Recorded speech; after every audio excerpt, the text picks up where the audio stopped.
And yay. One, repeat one, two, still not recording. 5 seconds. All right, good enough.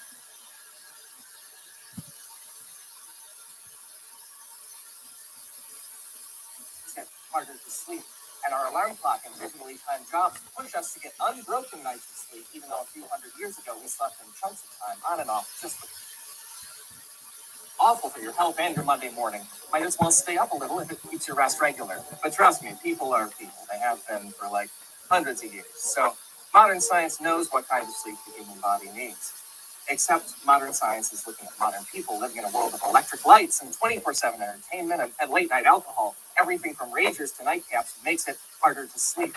And our alarm clock and digitally timed jobs push us to get unbroken nights of sleep, even though a few hundred years ago we slept in chunks of time, on and off, just because. And in a study highlighted on Erin Carroll's excellent healthcare triage, scientists took 5 people back to Stone Age conditions for 8 weeks. And those test subjects naturally reverted to an earlier, longer, and totally different sleep cycle. So just try to get some sleep.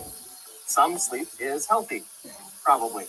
Kind of like exercise, which wrecks your sleep cycle if you do it too late at night because it raises your body temperature, unless how much healthier exercise makes you outweighs that negative and makes you a better sleeper. Plus, exercise reduces your stress level.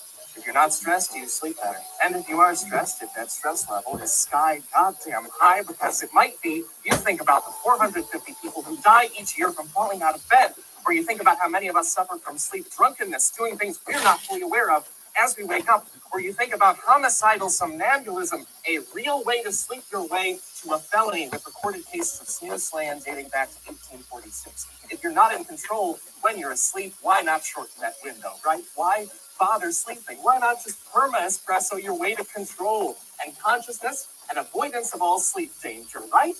Right. Right, that's what I say. That's what I do. I mean, of course, be aware that coffee is a diuretic.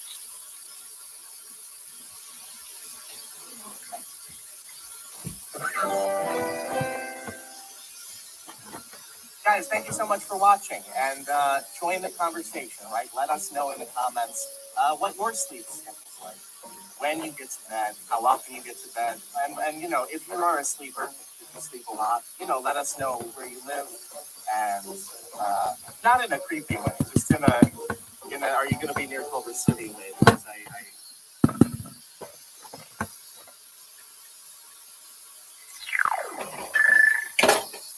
hazelnuts are alive.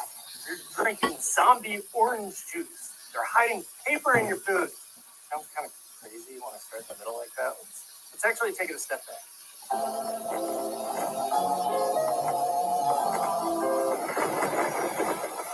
In the beginning, there were grapes and olives, and they were good. Peanut M&M size, one was salty, one was grapes. They made us less hungry without killing us, and told us they weren't poisoned by not tasting like asshole. That was the basic agreement with food. You make us less hungry without poisoning us, maybe add a little something sweet for daddy, and we in return will poop your seeds all over the place in our naturally fertilizing poop. A crude arrangement, but it worked. We cooked our food in the oil from olives, had our sex while drunk on grapes. Life was good. When it was really good, we hired people to feed us grapes. But eventually we got so good at cultivating these plants that everything went to shit. Today, grapes are mostly known as the worst flavor of everything. When we become candy millionaires as kids on Halloween, it's the first candy that gets thrown out. Future archaeologists will mark each passing year by the layers of purple Jolly Ranchers and grape blow pops descending down into the earth like a layer cake from hell. Grapes didn't change. They're still delicious, and we never figured out a better way to make wine. So why does grape-flavored everything taste like other fruit flavors mixed with burnt plastic? Because these days your food and its flavor are usually handled by completely separate industries, and the flavor industry's resume mostly consists of covering for smelly dudes by tricking other people into thinking they smell. Olives are still a workhorse. They kill the taste of our most flammable alcoholic drinks and make the best, healthiest cooking oil we know how to make still. You know, drug dealers taste test cocaine before giving giving you the briefcase of money, they're paying you for the cocaine. Well, Olive oil is so much better than the other oils. They have machines specifically designed to taste test the purity of extra virgin olive oil to make sure Wait, did you open it? Bullshit substitute.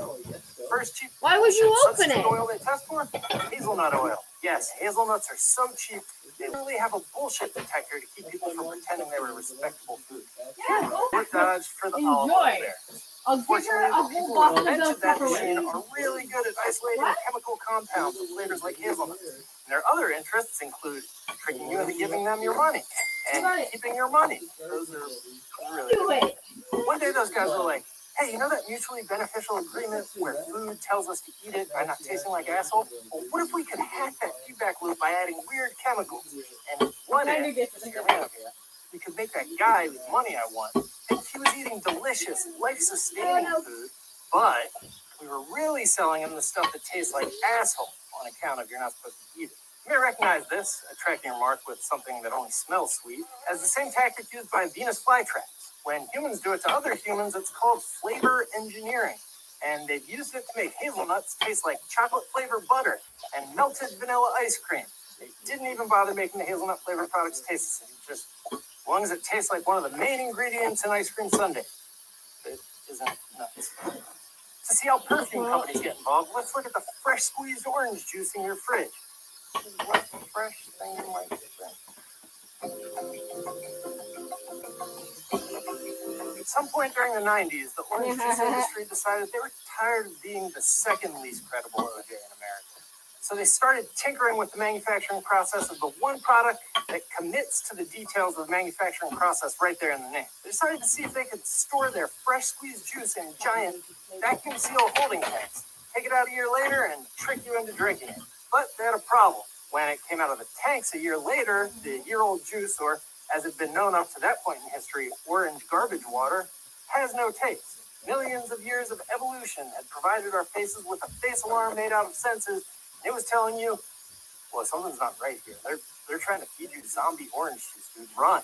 This is where the Kwon guys come in. The OJ people hired the company that formulated CK1 to create a chemical cocktail that would not just override your face alarm, but actually use it against you. The cocktail, known as a flavor pack, would trick your alarm into telling you, yo, we are nostrils deep in juicy fresh orange over here, even though you are actually drinking dead, flavorless fruit muck with a glorified citrus-scented air freshener hidden inside. And that's what they do with a product you only buy if it's 100% pure. Imagine what they put in the food as ingredients you don't even pay attention to.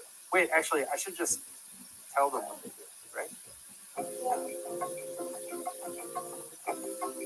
Hey, did you guys catch that joke in the background where I was like, they make everything in the sundae out of hazelnuts except nuts, which they probably made out of cardboard. Funny joke, right? Cardboard? Yeah, good. Yeah, And what? only it wasn't a joke. They're replacing the flour and oil in food with cellulose, which is unrefined newspaper. It's cheaper, better at binding food together, and totally indigestible by humans. But what cellulose lacks in technically being food, it more than makes up for in keeping the lumber industry humming. Either this or offload it through a pant leg in the prison yard. Here's a quick list of all the food you're eating that is at least partially made of indigestible wood pulp. Even if you love sushi, you probably never tasted wasabi. If you're from America, that was horseradish, mustard, and green food coloring run through whatever machine makes the foam they stick flowers in. Oh, and while we're interrupting your sushi dinner, that person who keeps repeating, so fresh, oh my god, so fresh between each bite, probably doesn't realize their salmon had to be dyed that color. Salmon color. Most salmon today is raised on a farm and fed something called aquamarine pellets and arrives at the grocery store or restaurant as gray as Anderson Cooper's grandfather's pew. While we have our fluorescent orange paintbrush out, let's talk crab meat.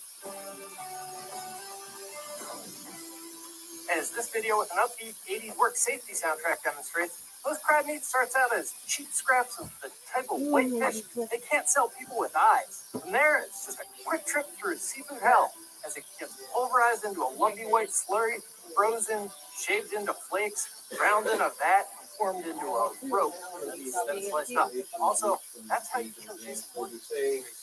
It's not dissimilar from the process by which they glue the steak you bought at the local grocery store together. That's not one steak. It's something called meat glue because. So for everybody that was affected by the breach, the personal information breach Yeah. from Desjardins. Yeah. So there's a class action lawsuit going on Oh. saying that they're bringing it to the Superior Court of Quebec for approval.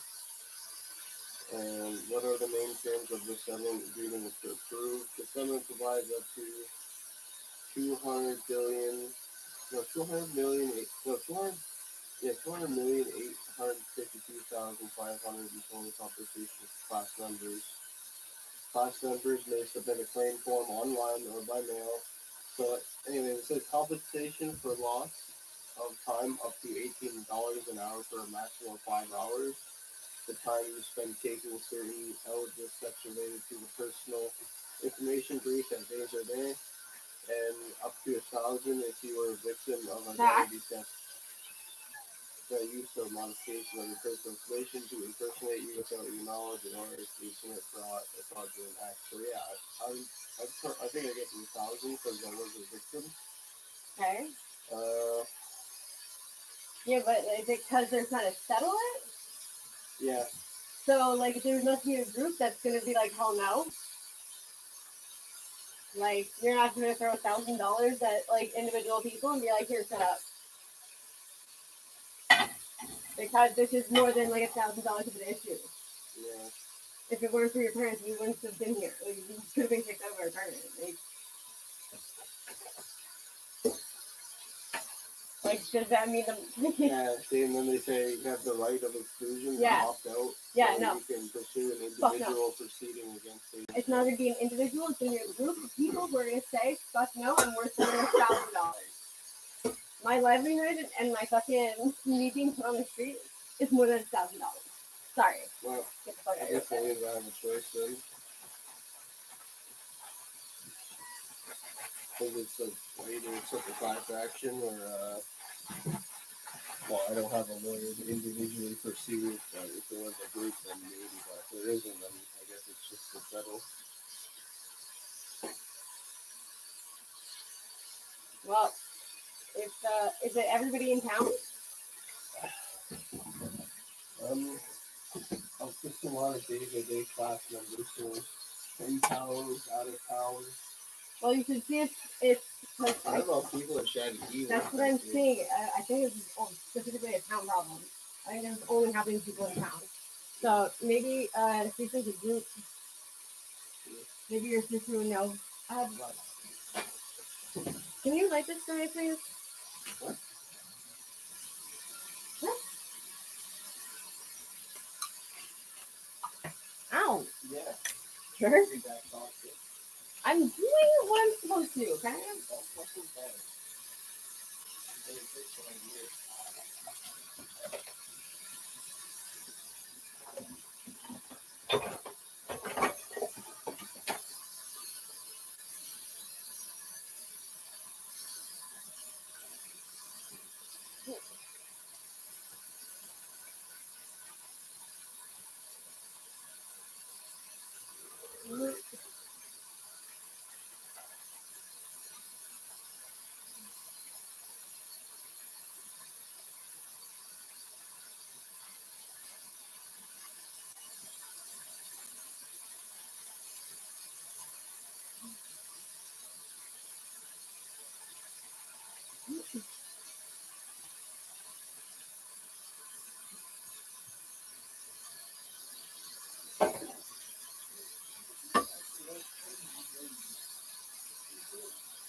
Well, now you're talking too loud.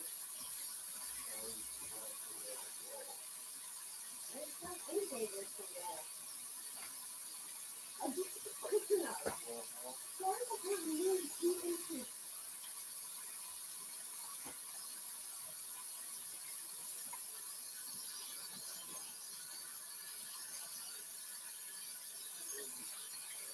God, the walking out and breathe. Just do me a favor and put me other usually it's fucking awesome. So you left them able to do it at the same time. Except the black guy next door. He likes me. No, the guy who just came and dug me out. He's on our side though. It's not the guy across the street. Because he also came out to my car once and was just like, "Hey, how you doing? You okay?" I was like, "Yeah. What are you doing? Like parking?" He's like, "Oh, okay, cool. Alright." And he just like when I park my car, he'll come outside and he'll watch me park my car and then he'll go back inside and he doesn't smoke. I was like, okay. I'm not sure why that's happening.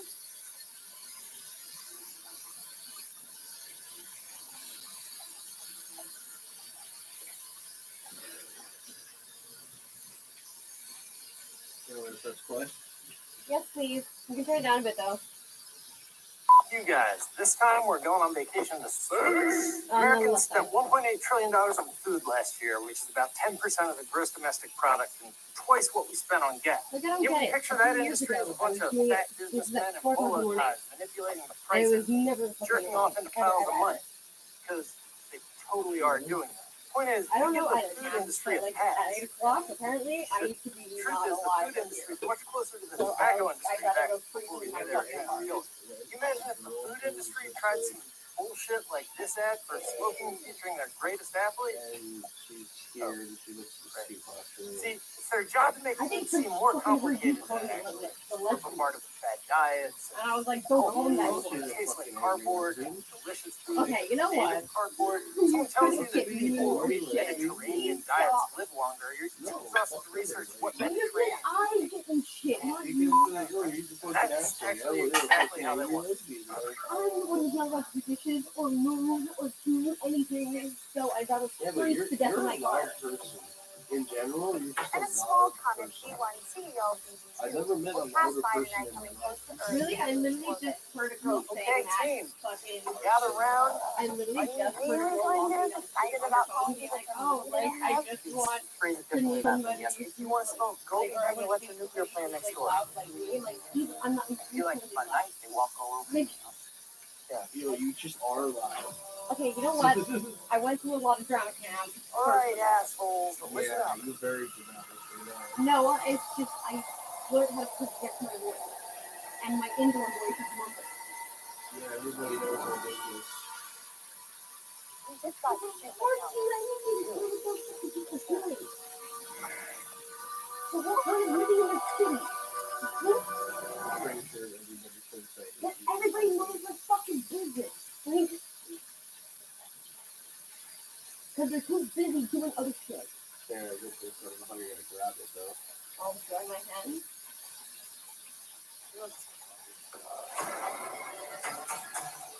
Here's a pretty good way. There you go.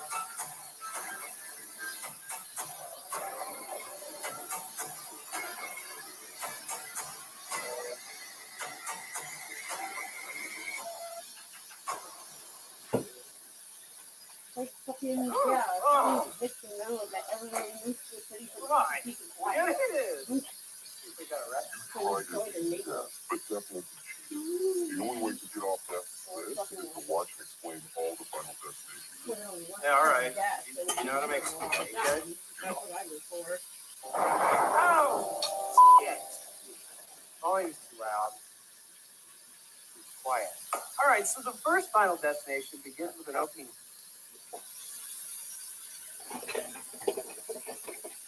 Predators are one thing, but predatory people, other tribes, man, they're brutal. They're brutal. What about your predatory friends? Oh, that's pretty bad too. The friend who stabs you in the back, the person who betrays you. Well, how about when you betray yourself? Oh, yeah. Well, what's the ultimate predator? What's the ultimate predator? What's the enemy you harbor in your own heart and hates you? That's the ultimate predator. Dr. John Davis, welcome to the show. All right, Chris. Good to see you. How's the tour going? It's going great. It's the crowds are well dressed, extremely positive, there for good reasons, apolitical in the best sense of the word, welcoming. The theaters are packed. The lectures are going well to extremely well. The time I spend afterwards meeting people is like being in a wedding celebration. I would say that's the closest thing I could. What do you mean? Well, you go to a wedding and you meet all sorts of people you don't know generally, and everyone's happy to be there, and they're all looking good because they dressed up for the occasion, and it's a positive event, and that's the closest analogy that I can think of that would describe what's happening. So, and people that are there because they're trying to put their lives together, and they are putting them together, and it's working, and so everything about it is as positive as it can be fundamentally. So yeah, it's going great. I saw you took a trip to the Tesla factory. What were your thoughts after meeting Elon Musk? Did you get to speak to him much? I wouldn't say much. We spoke probably for 20 minutes in total, not purely privately because there was other people around. But, that just barely gets you to know the surface of someone like Musk because he's an amazing person, and God only knows what's up with him, all things considered. We saw his new truck. He was taking people out for a ride. I didn't go out for a ride. The truck's an amazing piece of engineering. The factory is massive. What do you say about someone who built a functional electric car and then shot it into space on a rocket? He's a singular person. But I thought it went very well. It was a very interesting evening. So I was pleased to be there, and we sort of walked around each other a bit, and it was just fine. You guys interacted a bit on Twitter. We seem to, yeah. What do you think that is? Why are you converging? I don't know exactly. Um, we're both well known, and I suppose to some degree that increases the probability of that kind of convergence. But maybe he's aiming up. Me too. Seems to be. He's aiming up literally. He's aiming up very literally. Yeah. Did he put a spaceman, a model of a spaceman in the driver's seat of the car that you put out? Oh, that's certainly possible. He's got a theatrical twist. There's no doubt about that, and a great sense of humor. Because that's really funny. You shoot your own car out into space. That's a pretty epic film. What is it? Or why is it that someone like Elon has got himself to the stage where he can say things that almost every other CEO, he's the richest man. I don't think he's brought himself to that stage. I think he's always done that, and so now he still knows how to do it. And, people think I'll say what I have to say when I get to the point where I'm protected and secure. Like, first of all, being protected and secure does not give you the courage to say what you have to say. That's a completely, that theory couldn't be more backwards. I think you're going to get braver and braver as you get more and more protected. I think that's how the world works. I've watched university professors think that at some point they're going to say what they think as they develop their career, but by the time they're protected and secure, they spend so much time not saying what they think that they aren't even who they were and they don't know what they think. So, no, he says what he says because he's always done that. And people who are like him are like that. And so, Steve Jobs, I presume, was exactly the same way. I mean, I know people who knew him. He always said what he thought. And he was pretty damn cut and dried about it, which is why the Apple products are such miracles of technological mastery. He had an unbelievably canny design eye and was very tough whole projects without a second thought in some sense when they would work. He did that when he came back to Apple the second time, refined the entire product line, got rid of a ton of different things. And it worked. On it. Yeah. Right. So that was proof. I mean, maybe it was proof the first time, which it wasn't. But coming back and doing it again the second time showed pretty clearly it wasn't. Same with Elon, right? He's refined down what he does to a couple of very, very high parameters. He seems to have, although the enterprise he's put together is unbelievably high functioning. To produce an automobile sub-industry that's actually competitive and to bring down the cost of space exploration by a factor of 10 and to invent reusable rockets and to have developed this boring technology. It's miraculous. He's probably an alien. Yeah, probably. There's only two probably reptilian American car companies, I think, that haven't gone bust. Ford and Tesla. And Tesla came very close a number of times. Yeah, it's an amazing accomplishment. So, go Elon, as far as I'm concerned. Yeah, he's a remarkable person. What color skin emoji do you use? If I used one, it would be black. Why? Why not? It's so preposterous, all of that. Everything that's happened to Rogan, all this idiocy around race, this insistence that we can be reduced to our race, our ethnicity, our sexual identity. It's so appalling. It's so destructive. And one of the reasons that I had a lot of reasons for making my political stance in relationship to Canada's compelled speech laws. I had a lot of reasons for making my views about that known. One of them was the fact that my government had introduced a bill that required me to say things a certain way, which was an unparalleled move in the history of Western democracies and something the Americans had made strictly unconstitutional, I believe in 1942. That was part of it. Part of it was I knew that this top-down mandated belief that confusion around gender identity was a positive occurrence, provide that freedom. Let's say I knew that for every person that's safe, that would doom 1,000 people, primarily girls, to a kind of psychological contagion as confusion about sex and gender identity ramped up. I knew the literature on psychological contagion. It was quite. What is that? What's psychological contagion? You can think about them as psychological epidemics. So the last one of any real size was the satanic daycare scares in the 1980s. Well, you're probably not old enough to remember that, but the longest sentences in U.S. criminal justice history were handed out often to women who were accused of late onset female sexual predation of children in daycare centers. The FBI invented a whole new category of perpetrator, a category that didn't exist. There are no late onset female sexual, child sexual predators. They don't exist.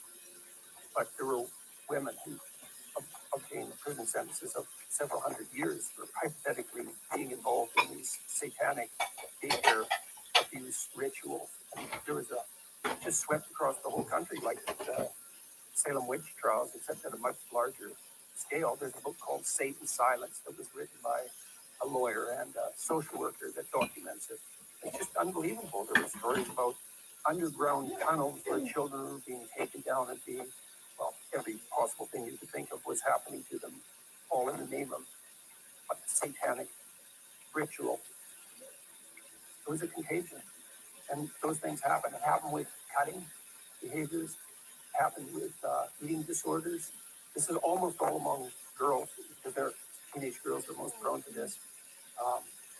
They called it hysteria back in Freud's time, but there's a book by a man named Henry Ellenberger called The Discovery of the Unconscious that traces back psychogenic epidemics to about 300 years. And I mean, people in adolescence, especially people of a certain personality configuration, have some trouble settling into a stable identity.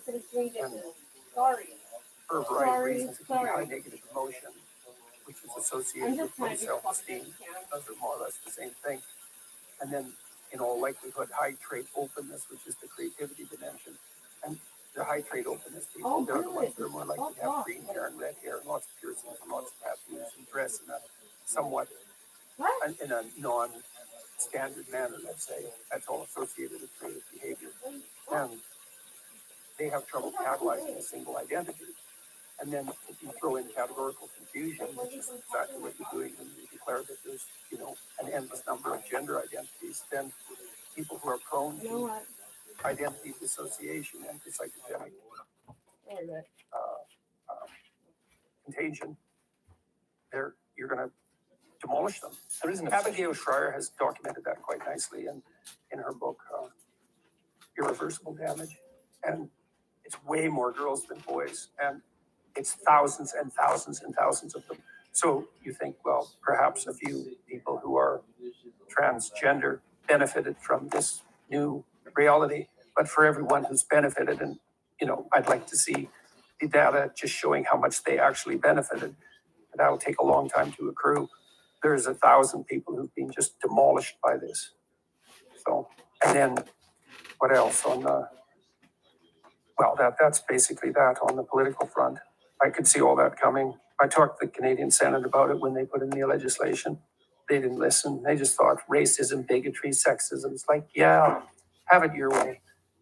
But, so what, all these girls that have rapid onset gender dysphoria and disfiguring themselves and taking hormones and, wreaking havoc with themselves and their families and the broader culture. These people that were so woke and so permissive, you think they're going to have that on their conscience? They're on to something, some other noble venture. So, give me your thoughts on the modern dating market. Well, I'm too old to really have any thoughts on it in some sense. Not from a personal perspective. Well, I don't understand at that level of detail.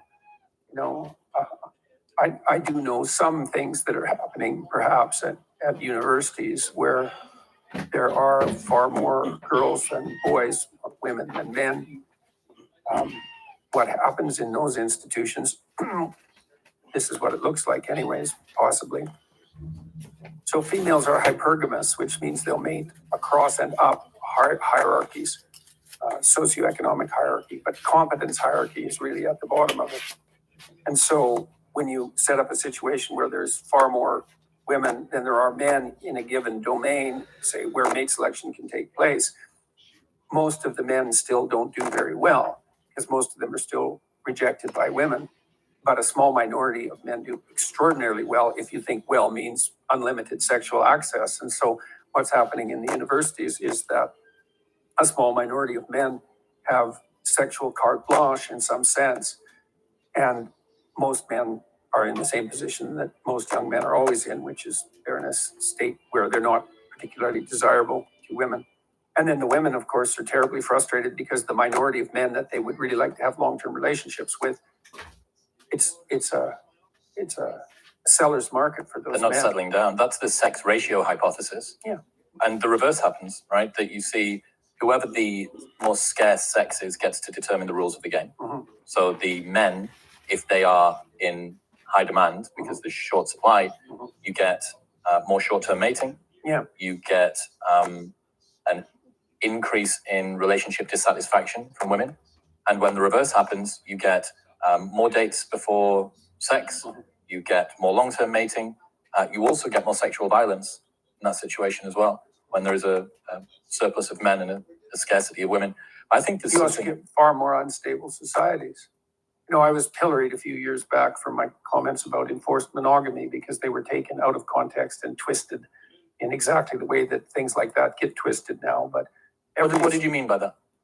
I mean that one human universal is the construction of societies to both mandate and reward monogamy. And there's all sorts of reasons for that. It's because it's the best long-term solution fundamentally. But one of the reasons for that is that when women are scarce, men get violent. Now, that was read to say, well, I thought that this society should be distributing women to undeserving men, which is, of course, absolutely and utterly preposterous and bears no relationship whatsoever to anything I ever said or thought, or anything anyone sane would ever think or say, or has ever thought or said. Because I don't know anyone politically ever who was insane enough to think that the state should distribute women to men. Like, that's just never happened. So to be accused of that belief and then for that to, be put forward as a credible representation of what I thought was just one of the preposterous things that has happened to me. It's an unfortunate name, enforced monogamy, because it's a term from anthropology, right? But what you mean is culturally celebrated monogamy, culturally and norms that are supporting people and raising that up as Well, an institution? supporting and punishing, both, but mostly supporting. I mean, the punishing is that there's a moral disapproval applied to, say, cheating, right, to adultery, to especially running around behind your partner's back if you're married, particularly that. But even if you're in a long-term stable relationship, it's like, well, that's all enforcement. It's not police with jackboots, but that's not the only type of enforcement. It's not the only type of sanction or threat or punishment or disappropriation or disgust or contempt or shame or frustration or disappointment, all of those things. And all of that, because monogamy is a good long-term solution, but in some sense a troublesome short-term solution if you have other options, then all of those elements of social support, let's say, need to be put into place. And that is it, as far as I've been able to determine by looking at the anthropological literature. Norms surrounding monogamy are a human universal. There are exceptions, but there are very specific situational reasons for those exceptions. So you see the ONS data that came out a couple of weeks ago that said for the first time ever since records began, 50.1% of women are childless by 30. So there are more women without children at 30 than there are women with children. The first time ever. Well, so this is somebody clipped a part of one of my podcasts, I believe it was, where I was talking about what our society does to 19-year-old women or 18-year-old women, 19-year-old women. We just lie to them all the time. You know, the first lie is there's nothing more important than your career, more or less by definition. That's the first lie. The second lie is there will be nothing more important to you in your life than your career. So that's the second lie. And then the third lie is there should be nothing more important in your life than your career. So that's the third lie. And then implicit in that is the idea that children are a burden, and that the idea that women should have children is part of the oppressive patriarchy and should be resisted. And who are men to tell me what I can do with my body? Hey, fair enough, and et cetera, et cetera. Now, I've worked in female-dominated occupations my entire life. I worked as a daycare worker way back when I was like 1980, something like that. There were no men doing that, but I really liked kids, and so that was fun. And I worked for social services in Alberta in the childcare department, and then I've been working as a psychologist, either training or as a psychologist since then, and that's been a female-dominated enterprise increasingly as the years went by. But even when I first entered it, so I'm in the post-female in the workplace generation firmly. I never experienced the world except as that, and so I've watched women progress through their professional careers at every level of attainment, from the lowest to the highest, and observed what happened, and relatively, I would say, bias-free, because I didn't know. And what I've seen is that as women progress towards their late 20s,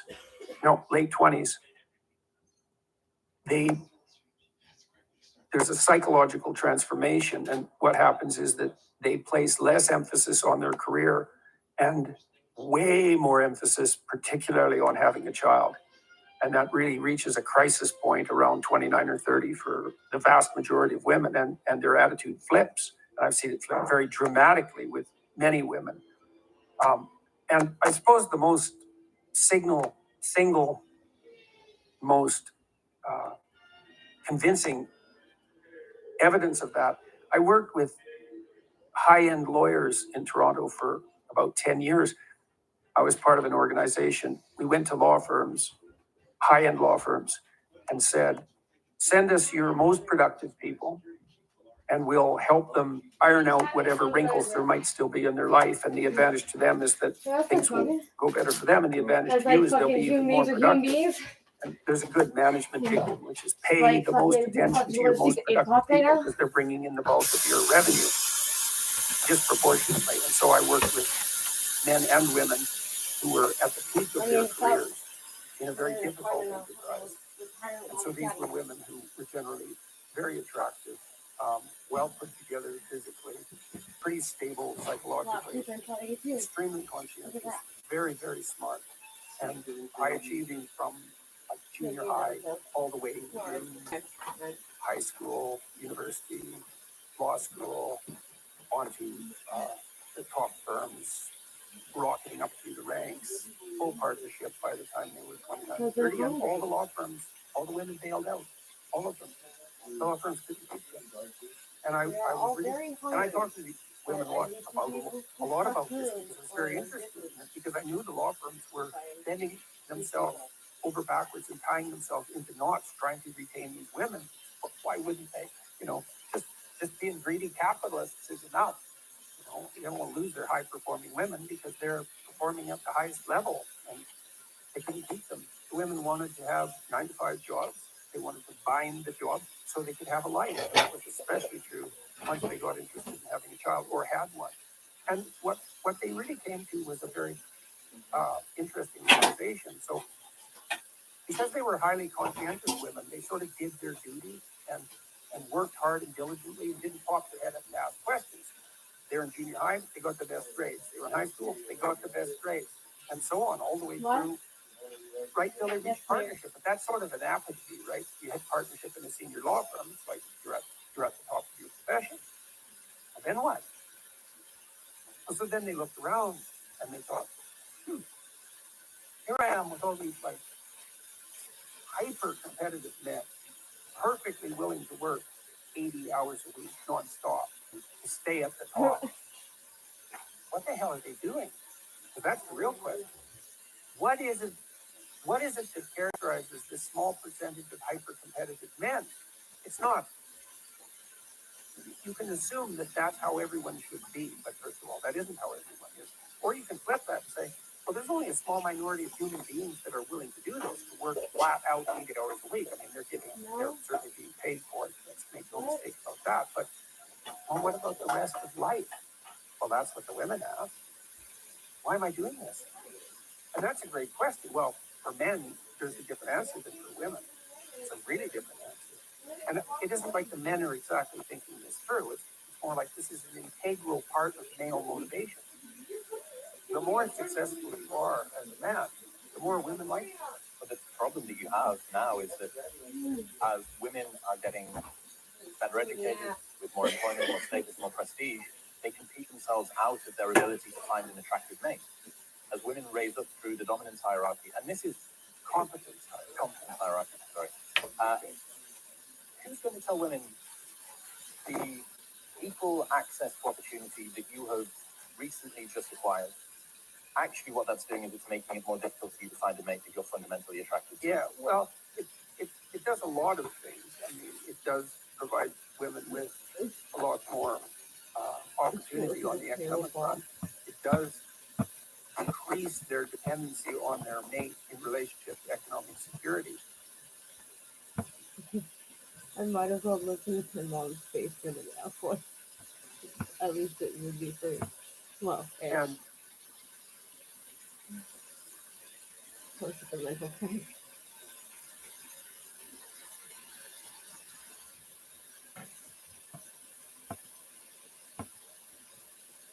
No.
That was fun.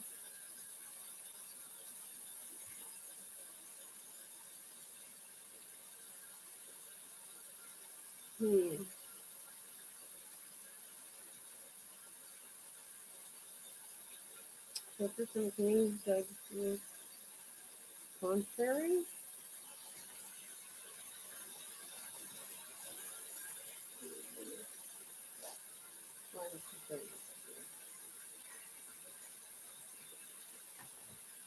That's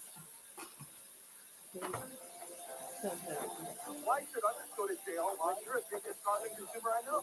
With 8,500 customers, and you won't give me that. The only way I have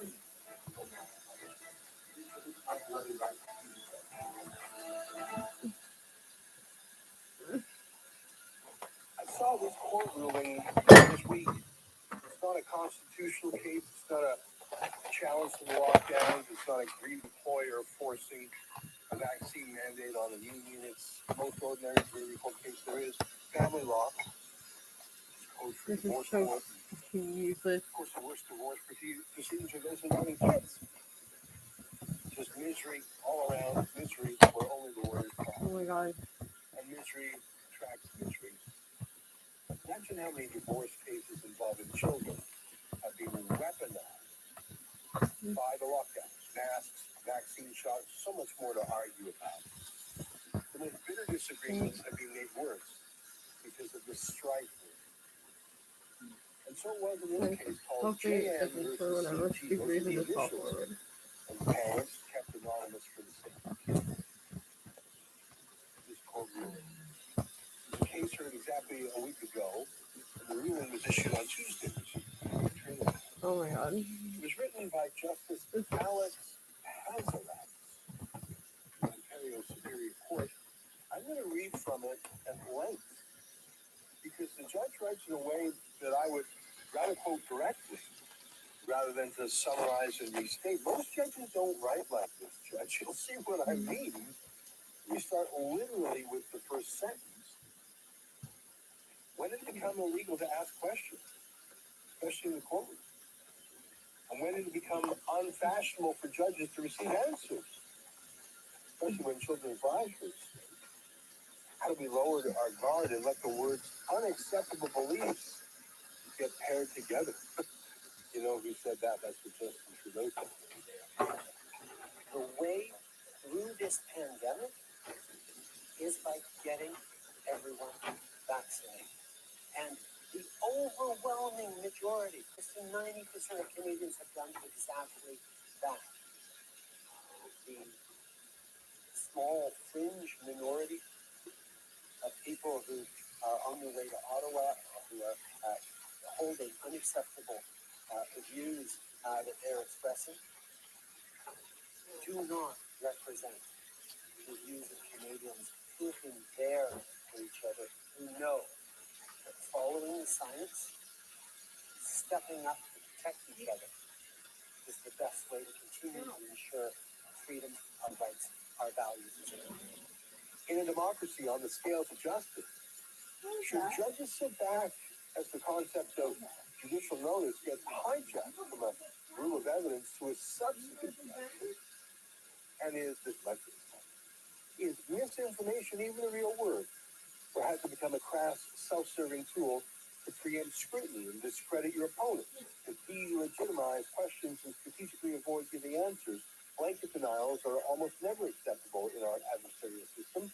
Each party always has the onus to prove their case, and yet misinformation has crept into court lexicon, a childish but sinister way of saying you're so wrong, I don't even have to explain why you're wrong.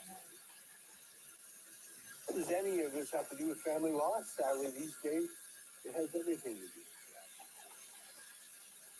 Because when society demonizes and punishes anyone who disagrees or even dares to ask really important questions, the resulting polarization, disrespect, and simmering anger can have devastating consequences for the mothers, fathers, and children I deal with on a daily basis.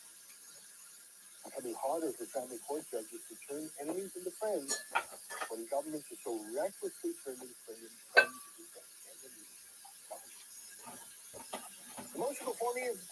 profound, frightening example of how far we are drifting from cherished values. Wow.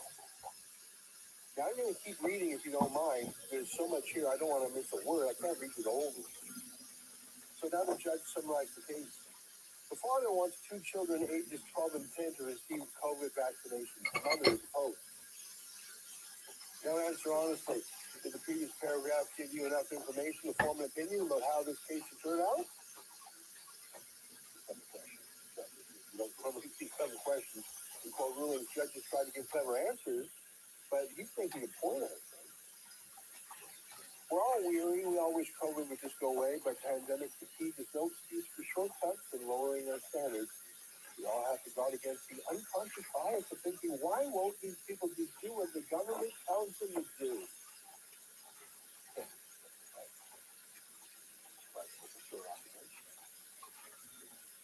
We have to decide on the basis of the best interest of each particular child in each particular fact situation. We have to rely on and insist upon evidence. So I'm going to skip ahead. Just FYI, the family came to some agreement last fall about a few things, and one of the kids decided to get vaxxed, and both parents agreed to it. But the littler kids, well, the mom was skeptical, in part because they both got the virus and recovered from it naturally, so they have natural immunity. Let me read a little bit more from you. Soon after the party signed minutes in October 2021, the older child, CBG, elected to be vaccinated. Both parents supported his decision. He's had 2 shots, and the parents agree he has exhibited no adverse effect. The mother insists the father is misrepresenting her position. She is not opposed to vaccine. She's offended by the pejorative term anti-vaxxers. She has always ensured that the 2 children take all their regular immunizations. She says she's open-minded to vaccinating both younger children if safety concerns can be better addressed. But she says her extensive research has left her with well-founded concerns of the potential benefits of the current COVID vaccines for LAG and MDG. She's outweighed by the serious potential risks. She says there are too many unknowns. She worries that once children are vaxxed, they can't be unvaxxed. The mother notes that both children have already had COVID with minimal symptoms, and they have recovered completely. She was reading medical research which says that since they have already recovered from COVID, children now have greater protection from future infections. Both parents agree LAG and MDG, those are kids, are in excellent health with no special medical needs or disabilities. Neither parent has provided any evidence from a medical profession about any potential positive or negative consideration with respect to these children's COVID vaccine. The mother's evidence focused entirely on the medical and scientific issues. Okay. Now, here is the part of the ruling that I think is very interesting. In contrast, the father focused extensively on labeling and discrediting the mother as a person in a dismissive attempt to argue that her views aren't worthy of consideration. This odious trend is rapidly corrupting modern social discourse. Ridicule and stigmatize your opponent as a person rather than dealing with the ideas they want to talk about. It seems to be working for politicians, but is this really something we want to tolerate in a court system where potential conduct and beliefs are irrelevant except as they impact on the parent's ability to make the child? And the parent's ability. For example, the father's affidavit included the following. I am aware that the applicant has political affiliations with the People's Party of Canada. The applicant is entitled to her personal beliefs and ideologies, but I am very fearful that it's having a direct negative impact on the children, especially when it comes to this vaccine issue. I searched the applicant's recent Facebook posting and was alarmed to see just how involved the applicant is in perpetuating COVID-related conspiracy theories. That's hesitant. He attached a collection of some of the applicant's Facebook postings, which I believe are indicative of her personal views. The applicant is a self-proclaimed PTC founding member. In my opinion, she is openly promoting very dangerous beliefs. Sure, these thoughts and feelings are also being promoted in her household, which is where LAG and MDT primarily reside. I looked up what the PTC stance is on the COVID-19 vaccine and was not surprised to read on its website section of lockdowns, mask mandates, school closures, and other authoritarian sanitary measures have not had any noticeable effect on the course of the pandemic. Unfortunately, no facts are actually provided.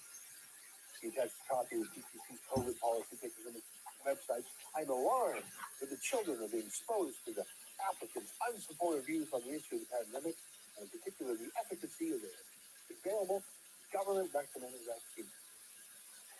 The applicant's anti-vaccination stance is much more severe than that of a regular concerned parent who's unsure whether or not she wants to vaccinate the children to receive a relatively new vaccine. Rather, the applicant is leading the charge, attending anti-vaccine rallies, and refusing to follow COVID protocol. He attached a Facebook posting of a mother not wearing a mask in a crowd of 10,000 people at a rally. He makes other references to the mother's Facebook account and attaches numerous pictures of her social media pages. He attaches photographs of TPC and Maxine Burnley addressing an audience. Well, that ought to decide any divorce case right there. If you have a picture of Maxine Burnley, it makes sense to me. So a political attack on his ex-wife, based on her political beliefs, disagreeing with his political beliefs. So we hear. Maybe he doesn't agree. He's just using it as a weapon. And here's what the judge said. Where to begin? A, how is any of this relevant? B, have we reached a stage where parental rights are going to be decided based on what political party you belong to? Yeah, I think we're there already. C, is being seen with Maxime Bernier, or anyone for that matter, the kiss of death. Your court case is concerned. Yeah, I think we're at that point. Then. D, can you simply utter the words conspiracy theorist and do a mic drop? E, if you allege that someone is openly promoting very dangerous beliefs, shouldn't you provide a few details? Is it a proof maybe? F, and if you presume that a parent believes things they shouldn't believe, you go a step further and also presume that the parent must be poisoning their children's minds with these horrible unspecified ideas. Surely, these thoughts and feelings are also being promoted in her household. Gee, the father criticizes the mother for doing something she didn't say. He presumes she doubts the effectiveness of school closures and then criticizes her for providing no evidence. But on this motion, she didn't raise the issue. And back in 2020, she was the one who wanted to keep the children out of school, and he fought unsuccessfully for them to attend. As with other allegations, the father provides no evidence of his own. He fails to address the fact that vigorous community debate led to school closures being abandoned. H, how far are we willing to take guilt by association? If you visit a website, read a book, or attend a meeting, are you permanently tarnished by something someone else wrote or said? At what point do that thoughtfully prove it? Oh, we're there. We're there a long time ago. And really, how fine is the line between vaccine hesitancy and not taking any chances with your skin? All the case law says judges have to act with the utmost caution and consider all relevant evidence to determine the best interest of the child. How can we then impose a lesser standard on a demonstrably excellent parent? It is of little consequence that an individual litigant chooses to advance such dubious and offensive arguments. Even though the father may not admit it, this is still the country. People can say what they want to do. I'm not going to read the whole thing. That would be ridiculous, but it really is a riveting discussion. The judge then discusses other cases where children were being fought over by parents with different points of view on the vaccine in divorce court.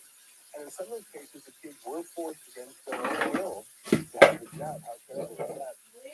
Here's what the judge had to say about that. Simplify matters. The mother does not deny the authenticity or integrity of the website information submitted by the father. Most of the statements by the government of Canada and the Canadian Pediatric Society recommending that children should receive COVID vaccination. These are the same types of downloads that the courts have considered in other recent COVID vaccine cases. Some other victims deny that these are reputable organizations. Deny the statements and information are being prepared by qualified persons in a responsible professional manner. She doesn't deny that the father has accurately presented one side of the story. Or she asks that the court equally consider the other side of the story. The court allow both sides of the story to be equally presented, tested, and considered before making a reversible decision on each story. Evidence of both sides of the story. We're in deep trouble if those become antiquated concepts. Yes, Judge. Yeah, we are. In almost all cases with COVID vaccinations have been ordered, the court has made a finding that on the face of it, the internet materials presented by the objecting parents have been grossly deficient, unreliable, and at times dubious.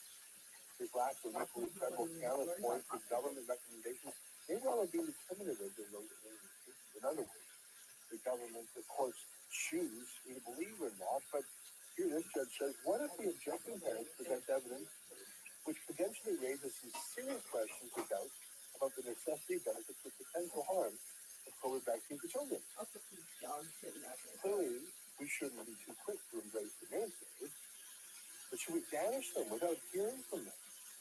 Should we stifle and forget a reasonable opportunity to present and test evidence and make submissions? There are obvious public policy reasons to avoid recklessly undermining confidence in public health measures, but that has to be weighed against our unbridled obligation to leave no stone unturned when it comes to protecting children. For example, the mother presented a detailed fact sheet from Pfizer. This isn't one of the fringe websites dismissed in the other cases. It's Pfizer, the people who make the vaccine. And one of the things that judges lean on is the authoritativeness of cases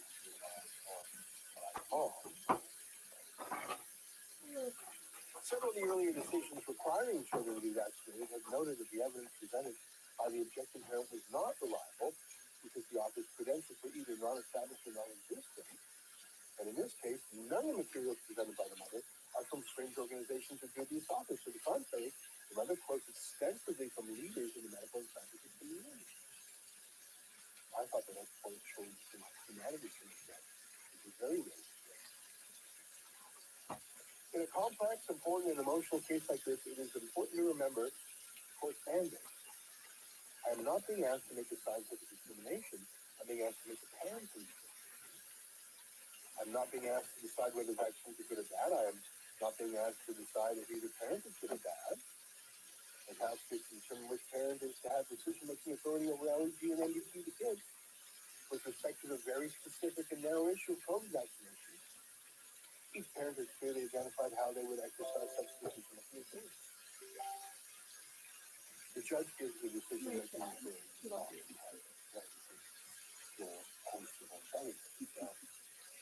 Look at it, that's how the judge rules. But look at the PS from the judge. Postscript. It's irrelevant to my decision and it's none of anyone's business, but I am fully vaccinated. My choice. I mention this because I'm acutely aware of how polarized the world has become. We should all return to discussing the issue rather than making presumptions about one another. I read about half this ruling too. I just thought it was interesting. I don't think this will be overturned on appeal because family law is so fact-based, and I don't think the ruling here is so patently wrong that a higher court will overturn it. But I have to say, this is literally the first judge in Canada to consider a pandemic lockdown forced vaccine issue and not join the hysterical screaming and denunciation of people who are dissident minorities. Compare him to the judges who have, for example, thrown Pastor Arthur Pavlovsky into prison, who have banned him from even speaking in public in ways that contradict the government. Churches physically seized by police. People are being fined tens of thousands of dollars for merely disagreeing. Millions of Canadians banned from flying or taking the train just for not being vaxxed, even if they are naturally immune. Countless people being fired for the same reason. I wonder if this judge will be overturned just for that reason. It is insufficiently furious and insufficiently intolerant of the mob who disagrees with the majority. He probably wouldn't destroy businesses to seize bank accounts like the government has done. Will he be able to hold on to his position as a judge? Will they kick him out as a judge? I'm happy to see this case. It's too bad that it only applies to one family, who we don't even know who they are. But maybe it's a small sign that even our courts are starting to realize that they've been part of an atrocious restriction on our civil liberties for far too long, and maybe it's time for them to walk back from the abuses of the government. I wonder if the trucker rebellion had anything to do with this. That's the exit from my daily show, the Ezra Levant Show. Every day I do a monologue on the news of the day, then I interview an interesting guest, and then I read my hate mail. You gotta subscribe. Go to rebelnews.com.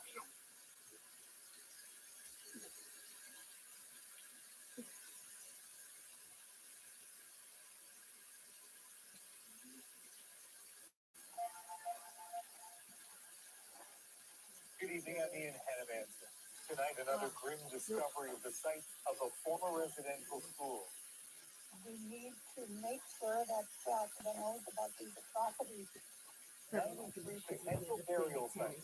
The difficult process in locating the remains and coming to terms with the dark legacy. The new sub-variant of COVID making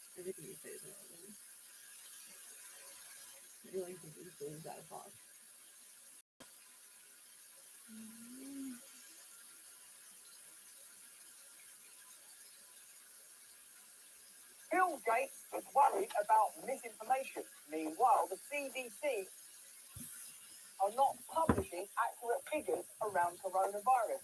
So which misinformation should we be worried about?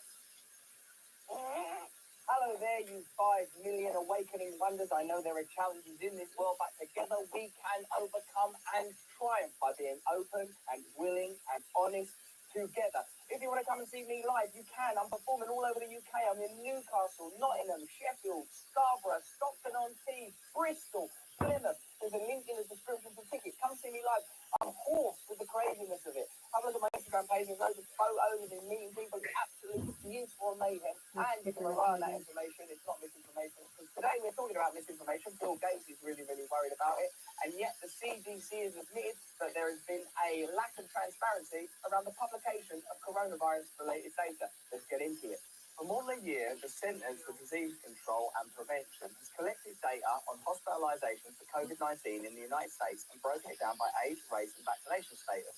But it has not made most of the information public. When the CDC published the first significant data on the effectiveness of boosters in adults younger than 65 2 weeks ago, it left out the numbers for a huge portion of that population. 18 to 49-year-olds, the group the data showed was least likely to benefit from extra shots because the first 2 doses already left them well protected. 2 full years into the pandemic, the agency leading the country's response to the public health emergency has published only a tiny fraction of the data it's collected, several people familiar with the data said. Now, as yet, we've not gotten into the type of data that was included and the type of data that was omitted, but what you know is already happening. There's a huge conversation around this subject where some people feel there's a lack of transparency, where the conversation is opaque and veiled. So the revelation that the agency responsible for publishing data has not been publishing all of the data, does that make that argument less relevant or less valid, or does it make it more valid? You know, if you think of the environment we're living in, where there are some people being condemned, people being denied access to public amenities, none of which I have an opinion on because they're all being implemented by governments that are democratically elected. But it's certainly what you want to think is that there is transparency, that you're not on some level being manipulated or lied to, because then their mandate is less valid. Detailed, timely data on hospitalizations by age and race would help health officials identify and help the populations at highest risk. Information on hospitalizations and death by age and vaccination status would have helped inform whether healthy adults needed booster shots. Because what you want to make is informed decisions consensually in relationship with the agencies and authorities that are in charge of your country. Otherwise, what it seems like is they have an agenda. Well, then that's not transparency, is it? Kristen Nordland, a spokeswoman for the CDC, said the agency has been slow to release different streams of data because basically, at the end of the day, it's not yet ready for prime time. What does that mean? It's not ready for prime time. It's not Grey's Anatomy. This information, either it's true or it's not. Uh-oh, I don't like that information. Let's get a bit more lipstick on that information. Let's get those guys a push-up bra. Another reason is fear that the information might be misinterpreted, Ms. Nordland said. Misinterpreted. We like this bloody information. Allow us to interpret it. This is, again, an example of government overreach. They don't give you information that might lead you to certain conclusions. You can see that the way that language is changing, even the word misinformation itself, a word that just, you'll see a graph of it soon, say, oh, misinformation, no one needs to say it. Now, boom, everyone's saying it the whole time. Then they get to determine what it is. We did a video where we showed how misinformation and terror are being conflated, and now the ability to interpret information, where you see contextual warnings with a lot of online information. What that is essentially saying is that you are not intelligent enough to deduce how you should respond to data. Now, if you're anything like me, you're emotional, and you might sometimes overreact or underreact or not spot stuff. But what I want is transparency and clarity and openness and to be treated like an autonomous adult. Not, oh, you won't be able to handle that information, we're going to redact that. You can have that bit of information. We are governed as if we are idiots. Meanwhile, Bill Gates. Bill Gates has voiced his opinions on COVID-19 and future pandemics in a new interview. Speaking to CNBC at Germany's annual Munich Security Conference, he said that he believes the world will see another pandemic. In terms of whether it's possible to prevent another pandemic altogether, Gates told CNBC's Hadley Gamble, if every country did what Australia did, then you wouldn't be calling it a pandemic. No, you'd be calling it a prison. Let's see what Bill Gates has got to say now, the crazy old genius. Where would you assess where we are today in beating COVID-19? Don't touch your nose. We've all seen those videos. Sadly, the virus itself, particularly the variant called Omicron, is a type of vaccine. That is, it creates both B cell and T cell immunity. And it's done a better job of getting out to the world population than we have with vaccines. What if that's bad? Nature's doing its own vaccine. Well, the problem is if nature does a vaccine, it can't charge you for it. Also, isn't the reason that African nations didn't have access to the vaccine is because of the refusal away patent that you endorsed, by the way? Well, I think the mainstream media did a reasonably good job. What about the CDC? Did they do a good job by not publishing the information, by controlling the information, by giving us little tidbits bit of information? You can handle that bit of information. You wouldn't understand it. You're too stupid. The scale of the misinformation, once you move past mainstream media, is so wild you almost have to laugh about it. I don't laugh, though. I just don't fund it. Are we going to see another pandemic before we are able to beat this one? But we'll have another pandemic. What time is it? There should be another pandemic. Do you believe it's possible to prevent the next pandemic? Again?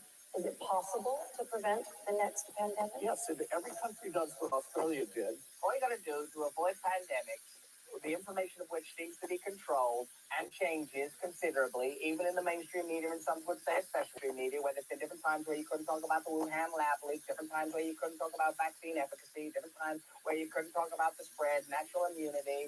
All you got to do is be in prison for the rest of your life. Is that too much to ask? Then you wouldn't be calling it a pandemic. That's all. So what's being suggested there is that we all follow the pretty severe methods that Australia follows. Let's have a look at this. A new study by researchers at Johns Hopkins University reveals lockdowns have little to no effect on COVID-19 mortality. But what effect they have on mental health, other anatomical conditions, the impact it's had on addiction, waiting for operations. I mean, the list just goes on and on. Researchers did find that lockdown orders caused enormous economic and social costs wherever they were implemented. Now, a lot of people have been saying that from the beginning of this pandemic, and there was a time where that couldn't even be openly discussed and was censored. Even if you're as economically privileged as someone like me, you don't suffer in the same way most people do. For them, everyone being locked down Australia style, or everyone dealing with draconian new measures and freezing bank accounts, that doesn't affect someone like Bill Gates. It doesn't affect that class of people.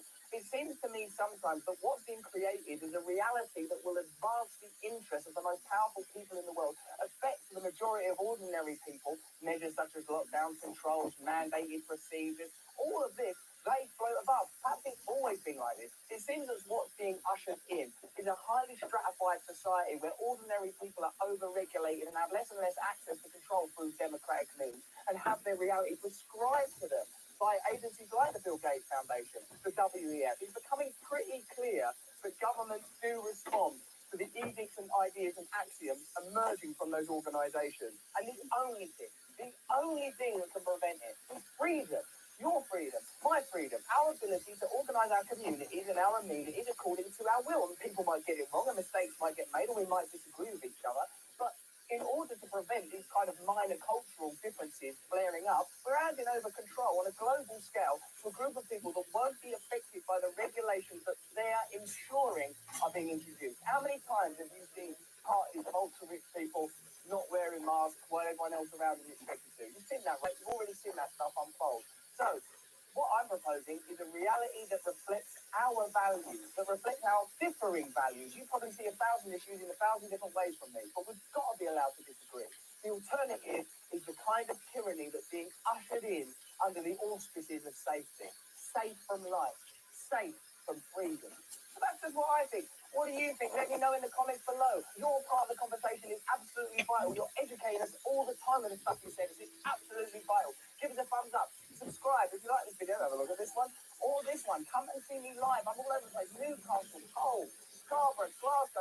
Bristol, come and see me live. There's a link in the description if you want to come see me. And if you want to join my mailing list, you can do that too. Stay free.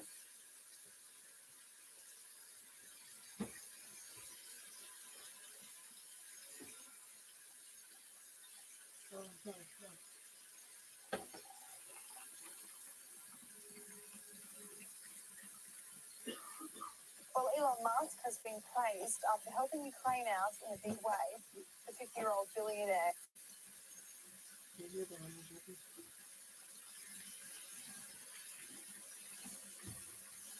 Okay, so it's going in the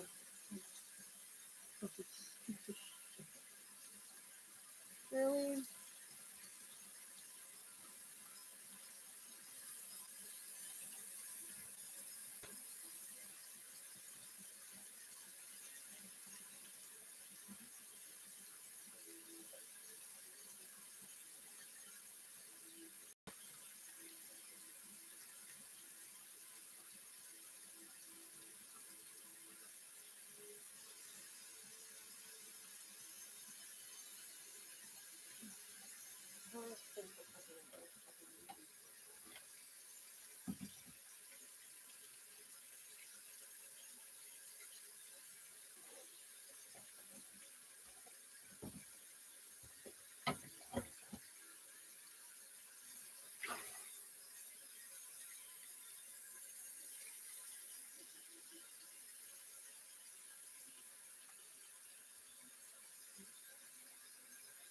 That's fucking weird.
Okay.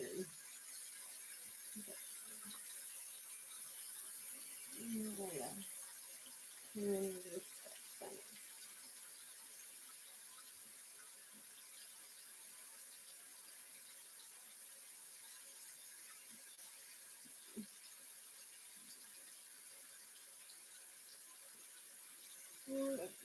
Yes, top of the line text.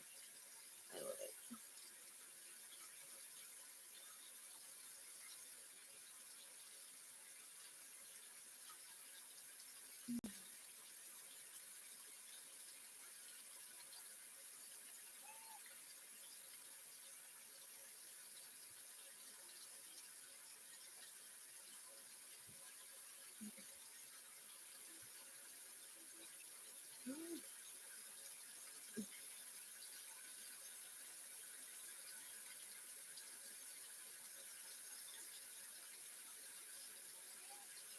Oh shit. Our goal is to suffocate professional dreams. But you're starving with people. This is not okay. Fuck.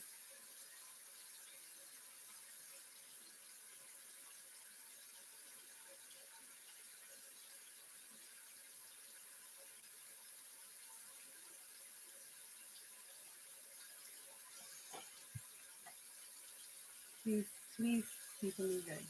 Please don't click me. A massive rat infestation of thousands of rats has an Arkansas distribution center for Family Dollar has has triggered the recall of a whole range of products that were being sold in that store. Basically, everything that was subject to FDA regulation, which are medicine, pet food, and cosmetics, and has also forced the temporary closure of more than 400 Family Dollar stores in 6 different states. Let's go ahead and throw this tear sheet up on the screen. The details here are as disgusting as they could possibly be. This article says inspectors from the FDA wrapped up their investigation on February 11th after.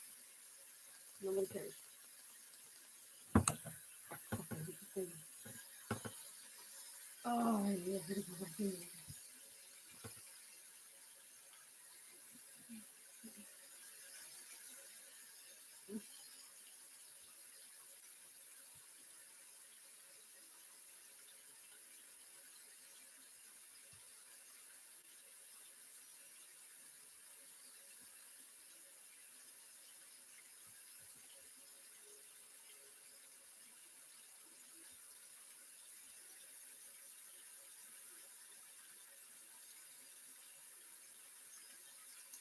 Oh, no.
You can pick up arms against us in the ring.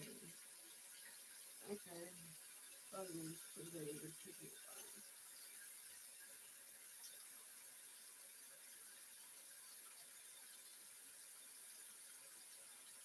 Sure.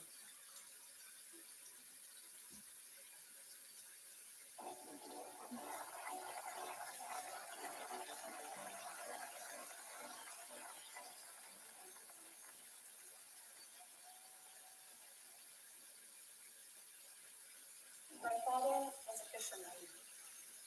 He knew how to live off the land. I remember him getting ready to head out the door, getting ready to head out on a hunt, grabbing his gun, and me, small, wanting to go with him, wondering what we were going to eat next. He didn't tell a lot of stories, but he liked to sing. Some of my favorite memories were of him playing his guitar, singing away. He was tough, he worked hard, he built our house, knew mechanics, was a jack of all trades. And we were always visiting others in our village.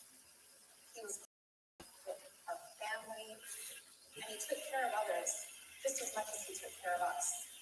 When I was 17 and flipping through the channels, I seen my uncle on TV. It was mostly his face with a black screen behind him, and I remember being surprised, wondering what this was all about. He was talking about his time in an Indian residential school, how he was taken as a child, same as my aunties and uncles, including my father. He talked about how bad it got, that there was a lot of violence and a lot of abuse against the kids, and how much he missed his parents. When he talked about the abuse he experienced and seeing him cry, and years later, when he was finally able to go home, how he no longer understood Finnish language and couldn't even talk with his own parents. Like most Canadians, I had limited opportunities to learn about this truth and this history. But here I was, looking at the TV, mind swirling, wondering what this meant. This is how I learned my father attended an Indian residential school. He had passed on a few years earlier and never mentioned anything about it. No one did. But a lot about my life and my father made sense afterwards. The violence, the drinking, the anger, how one night he jumped out of bed and kicked down the closet door, the result of a night terror.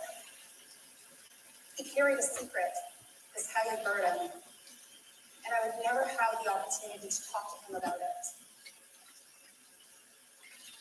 It also helped me understand why Indigenous peoples all over Canada were dealing with similar states of mass post-traumatic stress, compounded with 150 years of government oppression and the intergenerational experiences of living in communities where no healing and limited truth exists.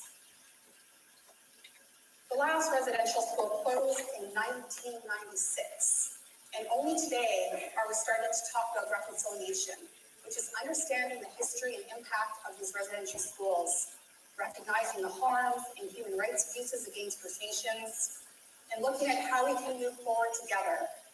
Reconciliation, this long-term effort to heal from the past. It's a big part of my life, personally and professionally. But we still don't have societal consciousness on what reconciliation means. And given what we are doing, I'm not sure we will. In 2007, Canada's largest class action lawsuit, the Indian Residential School Settlement Agreement, recognized the damage caused through residential schools and that Canada start to repair these harms through individual payments and the creation of the Truth and Reconciliation Commission of Canada. From 2009 to 2015, the TRC's mandate was to collect stories of residential school survivors and ensure Canadians were informed of what happened in these schools. And for one powerful week in 2013, the TRC came to Vancouver. Part of the event had survivors tell their stories publicly. They were given 20 minutes to do so. I remember being in the audience, the air that smelled like burning sweetgrass, listening to survivors' accounts of the horrors they endured, as well as the extreme sadness they felt in those residential schools. And one story really stands out for me. It was a father and a son. They decided to share the 20 minutes to tell their story together. First, the father spoke for 10 minutes. He talked about how he was ripped from his home, the darkness he felt in this new place, the isolation, the violence and sexual abuse experienced by the children there, and that it happened to him. His voice was strong. He talked about being raped and beaten again and again. He was just a child. When he finished, he was angry and he was shaking, and he passed the mic to his son, a man about my age, who then said, "This is the first time I've ever heard my father talk about any of this." I felt like it could have been me up there. Hearing those stories was an awakening, and I finally understood why truth was the pathway to reconciliation. But not long after this, the TRC process ended. The conclusion of the TRC was a report with 94 calls to actions, which would facilitate reconciliation for the mass atrocities caused by these government-sanctioned Indian residential schools. Then that was it. It was done. Out of the estimated 80,000 residential school survivors still alive today, 6,750 gave their testimony. An important feat for sure, but I still think about all the stories untold and the weight that would have on those. I think, what is the risk of continuing as a country and not having those stories told? What does that left due to us as a country and our future history. I believe this is an incomplete process. Our truth and reconciliation moment is not done. There is another example in the world that we can look to. Germany is a country that has made reconciliation part of national identity. At the end of World War II, German public opinion of their role in the Holocaust was of denial and deflection. It wasn't them personally or their country. It was the fault of the Third Reich. For the following decades, the sentiment in Germany is not seen as favorable towards reconciliation efforts. But as the next generation of these Germans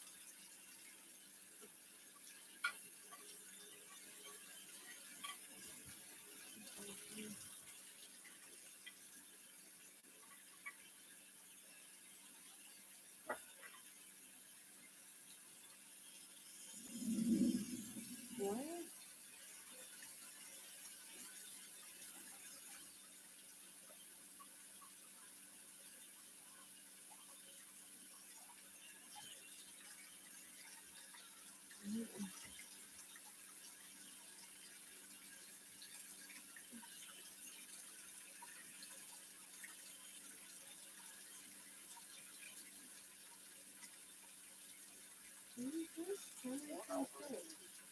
Information on public with required ownership of Trans Mountain Pipeline.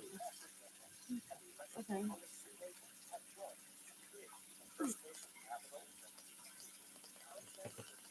the New Confederacy Treaty 6 First Nations Grand Chief George R. CANT Jr. says he wants to invest in new projects that are environmentally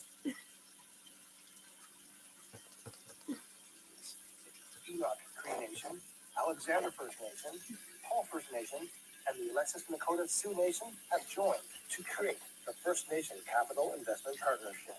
Alexander First Nation and the New Confederacy of Treaty 6 First Nations Grand Chief George R. CANT Jr. says he wants to invest in new projects that are environmentally sustainable, oil and gas, or renewables.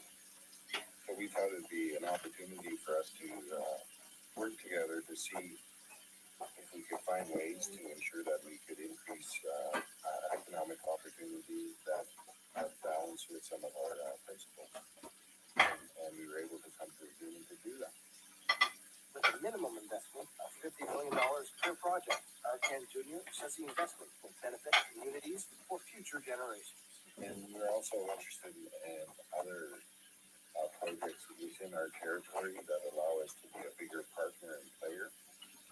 We're not interested in small projects. We're interested in what we consider bigger ideas, new projects that are being planned. We get in early. We spend time working with the business or the government to ensure that all of the industry pieces are being met. On Monday, Chief Tony Alexis of the Alexis Nakota Sioux Nation also announced a second partnership called Nasika Services. The nonprofit group wants to buy a stake in the multi-billion-dollar Trans Mountain Pipeline, which is currently owned by the federal government. The group wants to sign as many of the 129 Indigenous communities that are along the pipeline.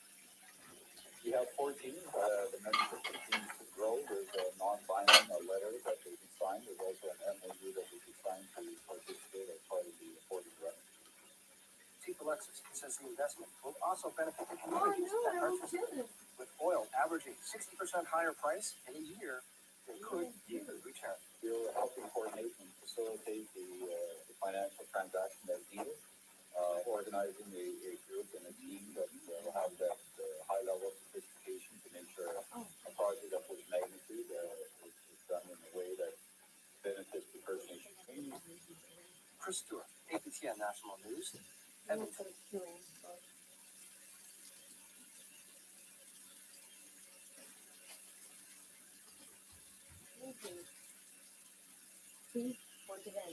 Tonight, the world on watch. Vladimir Putin puts Russia's nuclear forces on high alert as conditions spiral in Ukraine.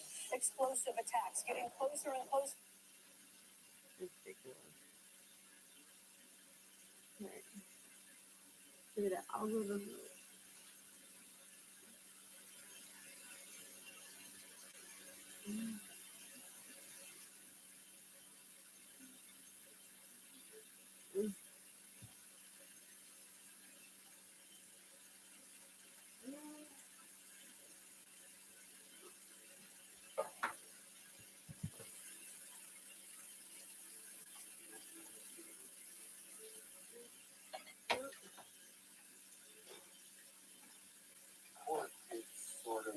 ISO and APTN released a report called Building Trust and Accountability.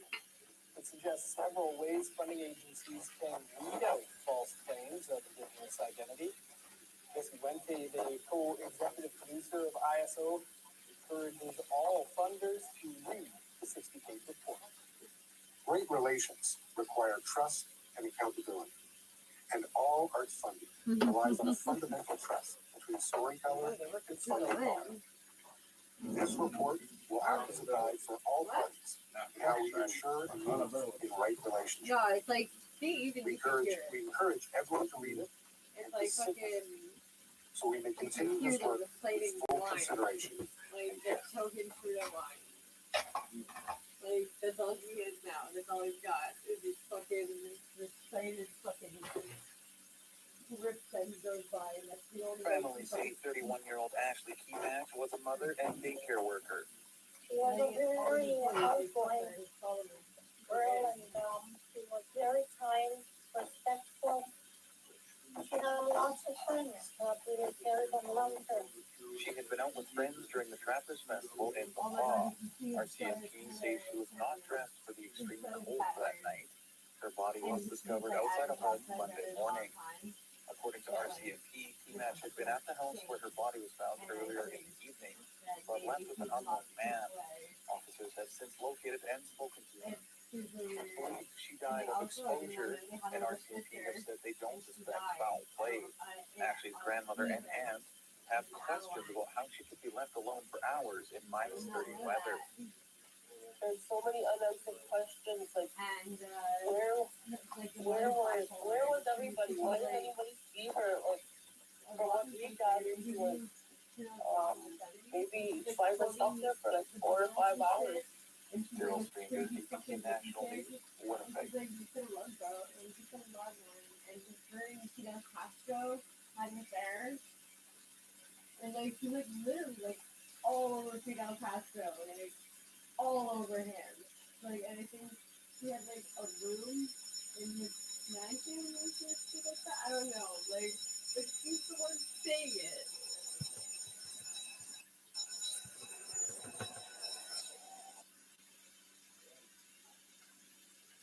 It's like it's literally her talking, and now she's like a huge like fucking supporter of mental health. She's bipolar.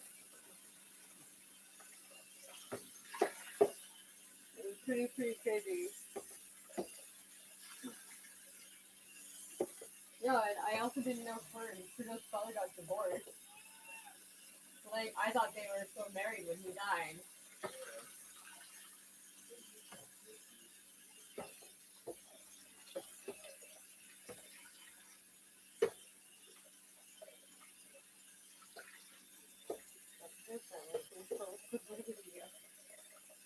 And the baby. And every other form of media.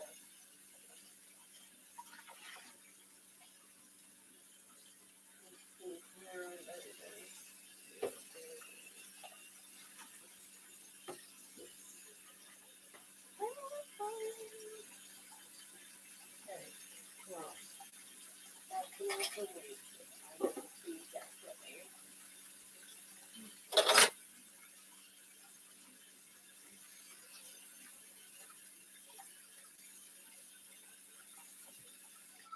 Okay.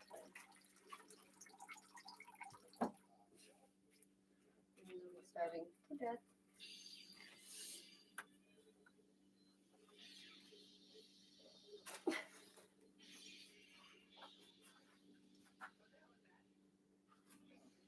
Why did they say euthanasia? Euthanize. When they say euthanasia, they just said it euthanasia. Yeah. They say it like that. I think a lot of people say euthanasia.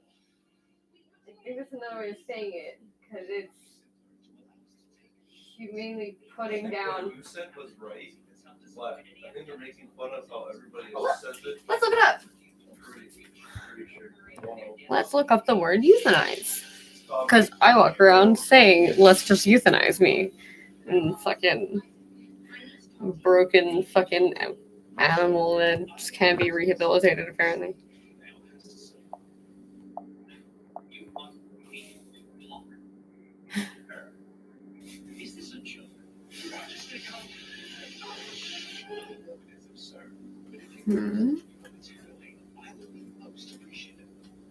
American Medical Association practice is intentionally ending life to relieve pain and suffering. Different countries have different euthanasia laws. British has defines euthanasia. Wait, so it's from the Greek word good death. well, good. Thanos, death is the practice.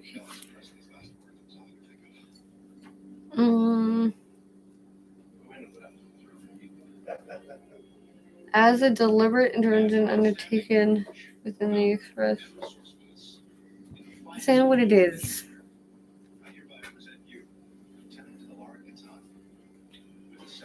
Originated in Greece. Okay. So. I didn't want to overcomplicate the comedy. Wait. I just saw it. Ongoing debate. There's been a good amount of research done about people's opinions about it. And okay, no. I just wanted to know Wait. how they say The word euthanasia originated in Greece means good death. Euthanasia encompasses various dimensions, from active introducing blah blah blah to passive withholding treatment or supportive measures, voluntary consent to involuntary consent from guardian and physician, blah blah blah. Apparently there's an ongoing debate about it. Well, I just wanted to know how they say it. If it's euthanasia or euthanasia? It's euthanasia. How did you say it? Euthanize. Euthanized, yeah.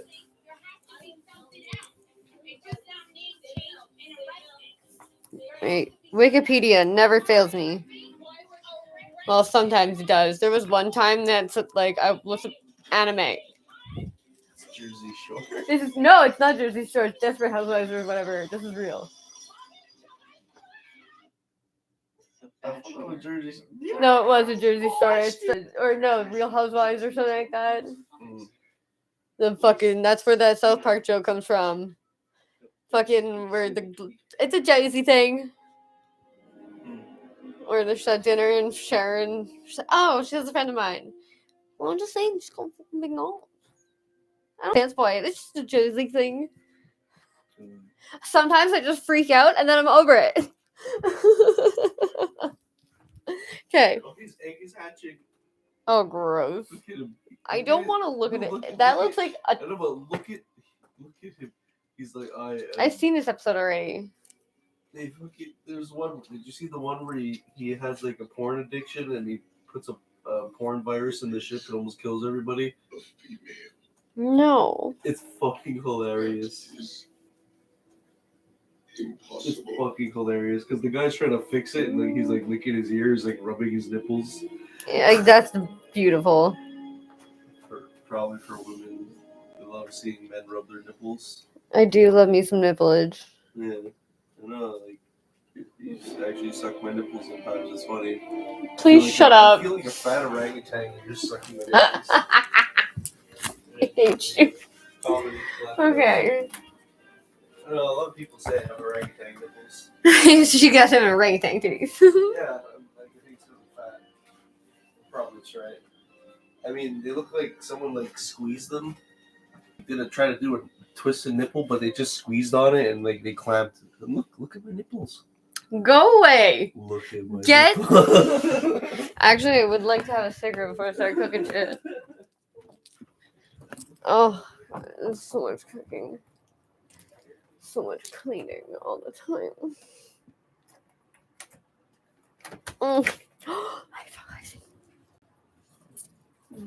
We're just gonna. This is how we do things. In my world, everything would be nonsense. Yeah, cigarettes. I don't have any. Wait, what I put they them? were over there, but. Vámonos. Ugh. Mm-hmm. Here. Yeah. Can you actually say nipple online? You can say whatever you want. I know, but like, you could be like, no, you're not allowed to say nipple. It's a body part. Yeah, but like, How could you not let people say the word nipple? It's a body part. I think it depends on the context. It's all about context nowadays. Did you lose your cigarette? You don't have lungs, which means you don't have a cough. That one when I came back? You've been in sick bay 3 times this week. Well, yeah, because like you went out to move your car or your cigarette and you're at the one and I left it there. I left your pack there. Besides, compatible species. What's for there?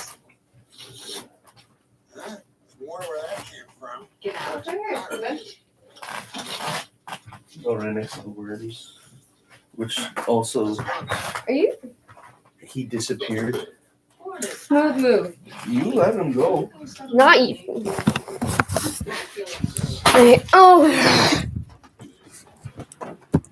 Whoa. Did I hit you? I'm sorry. Well, don't stick your big fat head out.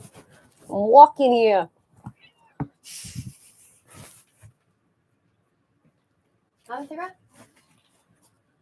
Thank you. You're doing that half speed thing. Mm-hmm. Oh, no, you're too stoned.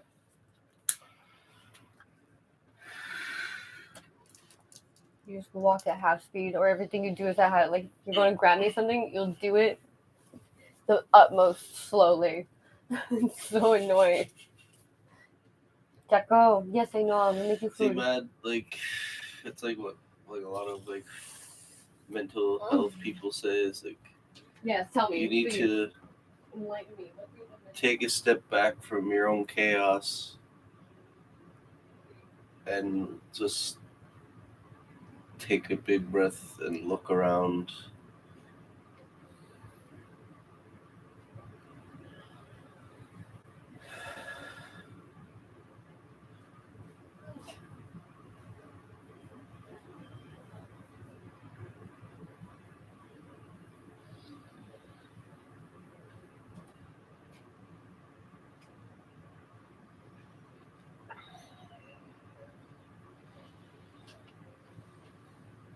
Okay, sorry, what? What? And repeat the mystical bullshit I was saying. I told you. I couldn't hear you. Saying that it's like what mental health people say. You sometimes gotta take a step back from your own chaos and. That's what summer up north is for. Yeah, well, it's not here right now. You gotta figure out how to do it. Wait, what are you talking about? What? What is your problem? What do you want? I don't even know what we're talking about. I was saying something about chaos. Ow. Why that hurt? Went under your nail, eh? No, it's my fucking fingers are wet. Pruny. Ah.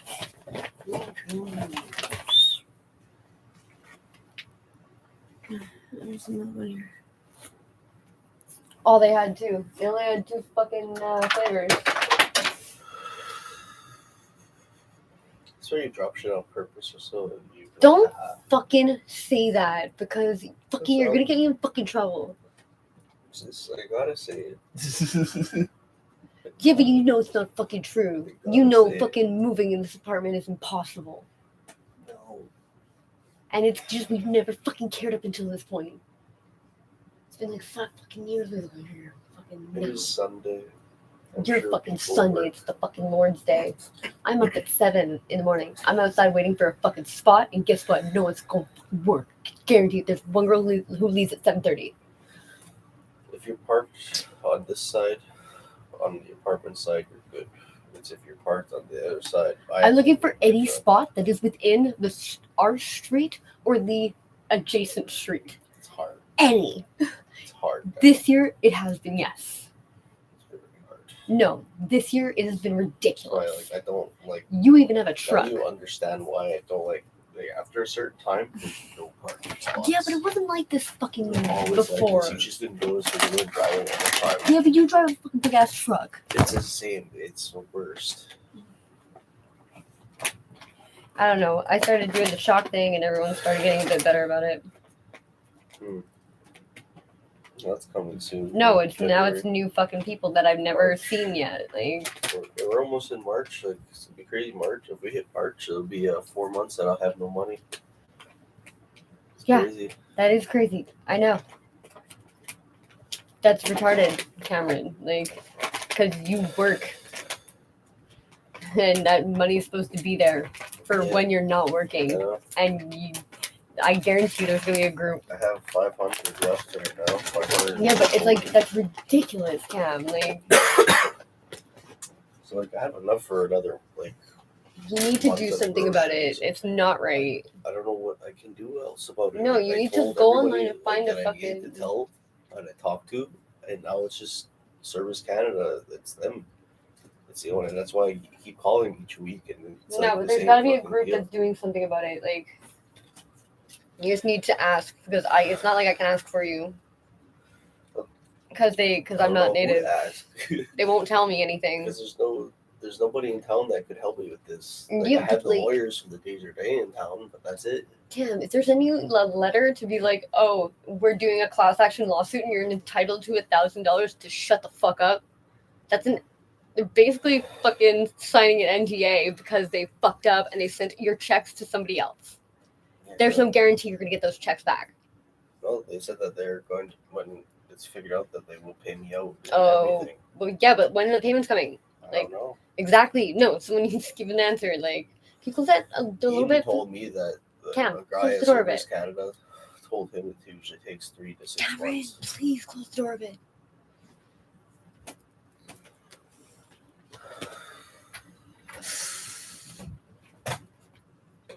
Thank I you. went 3/4 speed that time. You're an asshole. Did I see my asshole? No. It's probably hairy. Why do girls like licking assholes? It's gross. It's gross. I don't even want to go there. Jack, please. Okay. You gotta wait. Okay. Now. Me.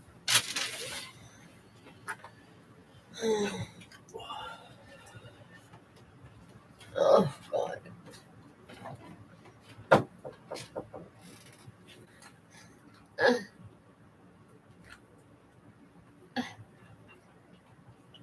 Ow.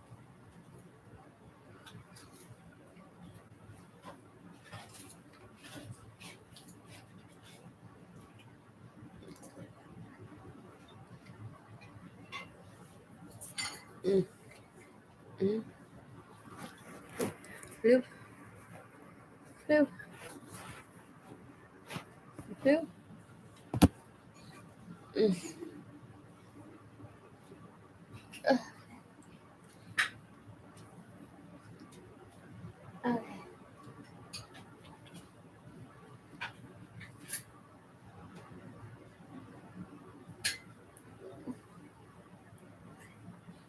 Oh.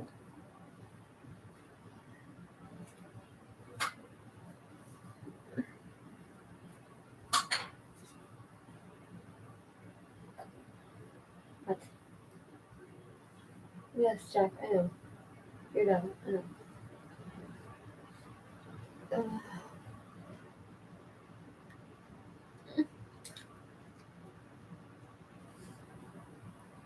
Jack.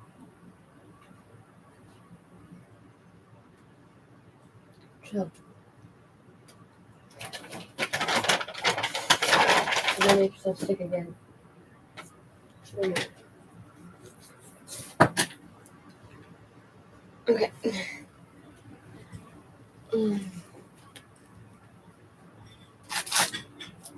Let's go make food.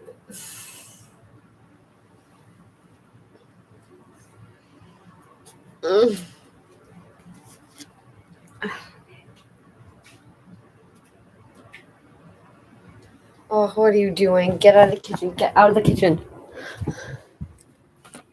Oh. What are you doing? Me Hmm? and Joe. I'm sorry, Captain. I had no choice. So give me that crap voice. I'm making a mess. Okay, well. Can't make a mess of something that was already messy. And so an answer that you probably didn't give me 5 seconds. Can you hurry up? You're not. You're taking your sweet ass time. You're in my way. Oh my god, I'm gonna fucking kill you, Cameron. Do you want fucking food or not? It's the only kind of burger I want. No. Yeah, you caught on. Burger. Okay. My hand is all fucked up. I don't remember what I did, but I did something. Oh, I was hammering. It tries to fight my log off, and I'm like, no, stop. And it just doesn't have heat, so it just slobbers on it instead. It's like an angry alien from Star Trek. Where's the banana holder? We had 2 at one point. Banana holders over there, I think, where the models are. Where your models? Yeah. Oh god, it scared the shit out of me. Yeah. Why would you ever where your models are? What? Under the table? Your mom is under the table, Cameron? You're out of order.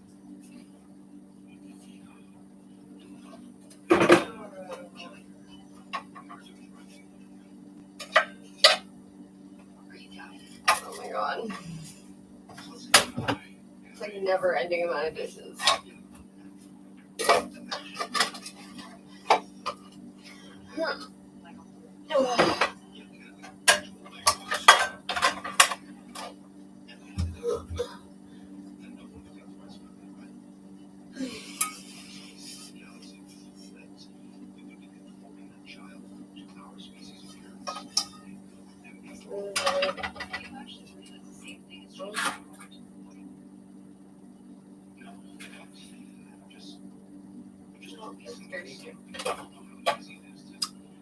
Okay.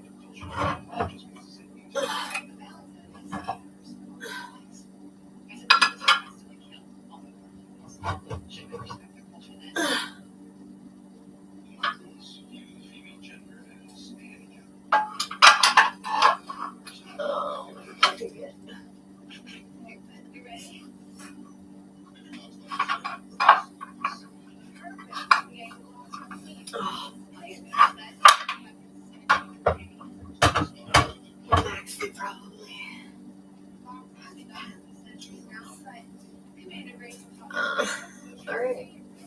Well.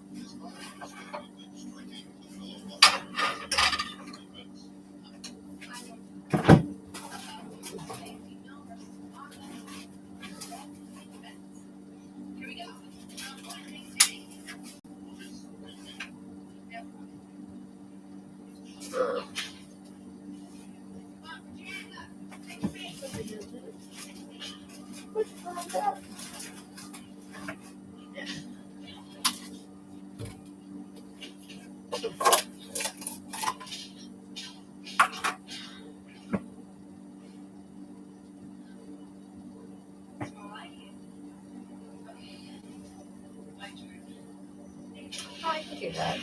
Yeah, why not?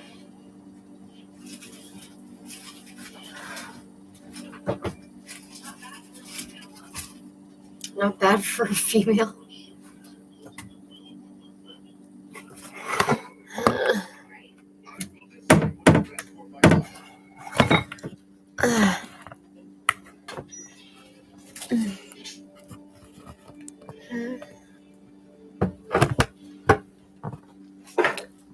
I would love to know what you're stuck on. Stucco. What, Mama? Yes, life's hard.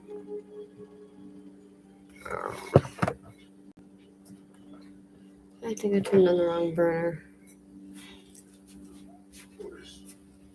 Oh, I turned on the right one.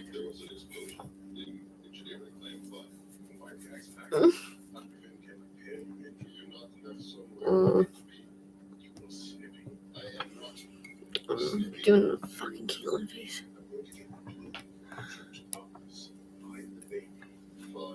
If Viagra commercials were honest.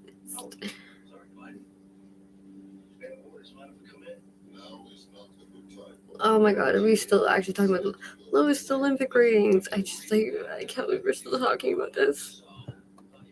Oh my god. I'm so stupid. Okay.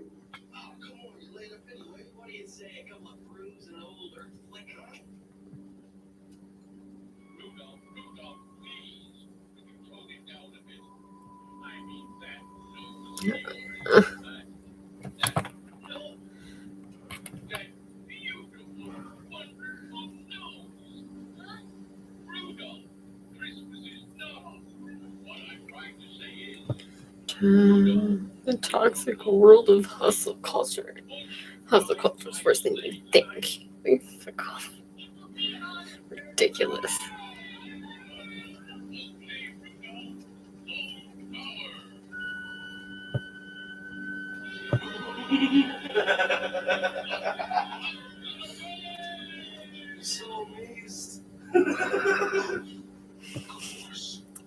You're a dumbass.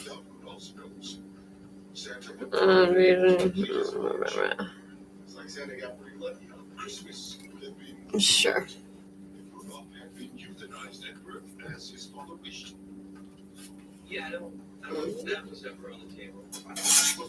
This content is made possible by individuals like you.